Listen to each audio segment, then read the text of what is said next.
أنفسنا ومن سيئات أعمالنا من يهده الله فلا مضل له ومن يضلل فلا هادي له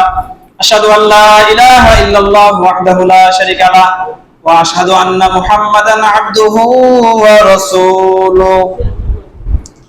اللهم صل على محمد وعلى آل محمد كما صليت على إبراهيم وعلى آل إبراهيم إنك حميد مجيد اللهم بارك على محمد وعلى آل محمد كما باركت على إبراهيم وعلى آل إبراهيم إنك حميد مجيد ربنا آتنا في الدنيا حسنة وفي الآخرة حسنة وقنا عذاب النار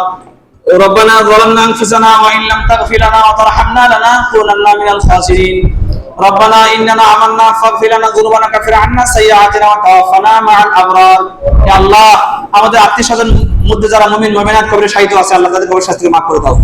যারা আমরা অসুস্থ অবস্থা বাড়িতে তো হাসপাতালে রয়েছে আল্লাহ যেখানে আছে আল্লাহ শিফা কামনা দান করুন আল্লাহুম্মা আমিন হে আল্লাহ আমাদের মধ্যে যারা ঋণগ্রস্ত অবস্থা আছে ঋণ পরিশোধ করার তৌফিক দান করুন আল্লাহুম্মা আমিন হে আল্লাহ আমাদেরকে পাঁচ ওয়াক্ত সালাত জামাতের সাথে আদায় করার তৌফিক সেই মন সেই ঈমান আমাদের দান করুন আল্লাহুম্মা আমিন আমাদের শয়তানের ওয়াসওয়াসা থেকে শয়তানের সেই দুর্গসন্ধি ফাঁদ থেকে আমাদেরকে বাঁচাও আমাদেরকে সাহায্য করো তুমি আমাদের সাহায্যকারী তুমি ছাড়া কেউ সাহায্য করে নেই আল্লাহ হে আল্লাহ আমাদের কাছে দুই ভাই দোয়া চেয়েছেন একজন ভাই 600 টাকা দান করেছেন তার স্ত্রী বাচ্চা ডেলিভারি হওয়ার সময় হয়েছে তিনি 600 টাকা দান করেছেন আমরা দোয়া করি আল্লাহ তাআলা যেন তাকে সুন্দরভাবে সহজভাবে তার বাচ্চা প্রসব করার মতো আল্লাহ যেন সাহায্য করেন তাকে যেন সিজার পর্যন্ত করা না লাগে কারণ সিজার করাটা মুসলমানের জন্য একটা অভিশাপ এই সিজার যে কিভাবে আসলো আমাদের মুসলমানদের সিজারটা একটা অভিশাপ হিসেবে আমি দেখি সিজার করলে বাচ্চা কয়টা নেবেন মুসলমানদের বাচ্চা রাসূল বলছেন তাজাওয়াজুল ওলুদা অধিক সন্তান জন্ম দিতে পারে যে তার সেই নারীকে বিয়ে করো আপনি সিজার করে বাচ্চা নেবেন এক থেকে দুইটা এটা কি কথা হলো এটা ইহুদি খ্রিস্টানদের একটা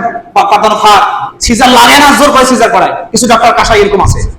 আমি দোয়া করি ভাই আল্লাহ আপনাকে সাহায্য করুন আপনার ভাইয়ের স্ত্রীকে সাহায্য করুন যেন সহজভাবে সন্তান প্রসব হয় আর এক ভাই 500 টাকা দান করেছেন তিনি অসুস্থ তিনি দোয়া চেয়েছেন আল্লাহ তাআলা তাকে যেন শিফায়ে কামিলা দান করেন আযীমুল বাস রাব্বান নাস আশফি আনতা শাফি লা শিফা ইল্লা শিফাকা শিফা লা ইয়াগুদু সাকামা সুবহান রাব্বিকা রাব্বিল ইজ্জাতি আম্মা ইয়াসিফুন ওয়া সালামুন আলাল মুরসালিন আলহামদুলিল্লাহি রাব্বিল আলামিন আর একজন আমাদের চাচা ওনার নাকি 10100 টাকা বাড়ি থেকে হারিয়ে গেছে উনি আমাদের কাছে দোয়া চাচ্ছেন কান্নাকাটি অবস্থায় খুব গরিব মানুষ চিকিৎসার জন্য টাকা দিয়েছে তো আমরা দোয়া করি যে চুরি করলো আল্লাহ তার মনটা একটু নরম করে দেখ টাকাটা যেন তিনি ফেরত পান সেই তৌফিক আল্লাহ দেখ সাহায্য করুন সে খুব অভাবী মানে একটা কান্নারত অবস্থায় আমাদের কাছে কাকুতি নির্দেশ দোয়া চেয়েছেন আল্লাহ তাআলা তার মনের আশা পূরণ করুন আল্লাহুম্মা আমিন সুবহানাকা আল্লাহুম্মা ওয়া বিহামদিকা আশহাদু আল্লা ইলাহা ইল্লা আনতা আস্তাগফিরুকা ওয়া আতুবু ইলাইক